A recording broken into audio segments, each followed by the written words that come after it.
धर्मेंद्र की दूसरी पत्नी हेमा मालिनी अपनी दोनों बेटियों के बाद भी फिल्मों में काम करती रही थी।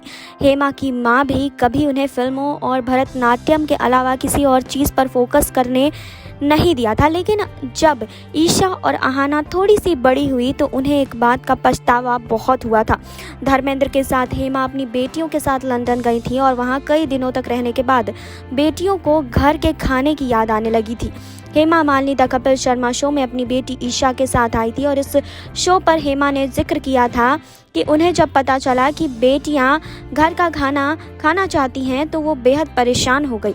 हेमा ने बताया कि उन्हें उस वक्त तक खाने के नाम पर कुछ भी बनाना नहीं आता था और बेटियों ने जब उनके हाथ के खाने की डिमांड की तो उन्हें इस बात का पछतावा हुआ कि आखिर उन्होंने कुछ बनाना क्यों नहीं सीखा। हेमा ने बताया कि इसके बाद उन्होंने लंदन से ट्रंक कॉल बुक कर मां से कई रेसिपी सीखी और बेटियों को बनाकर खिलाया। हालांकि ये खाना बहुत महंगा पड़ा क्योंकि उन्हें हज़ारों रुपए बिल के चुकाने पड़े थे। हेमा ने बताया था कि उनकी मां ने उन्हें कभी किचन में नहीं जाने दिया और उन्हें केवल डांसिंग करियर पर ही ध्यान देने को कहती थी, इसीलिए उन्हें खाना बनाना नहीं आता था। उनकी मां नहीं चाहती थी कि वो खाना बनाने के चक्कर में अपने करियर पर फोकस नहीं कर पाए। हेमा ने बताया कि वो साउथ इंडियन फूड बनाना सीखने के बाद बच्चों को अधिकतर अपने हाथ का बना खाना ही खिलाया करती थी और इस शो पर ईशा ने बताया था कि वो अपनी मां से बेहतर कुक है और अपनी बेटियों के लिए वो खुद ही खाना पकाती हैं।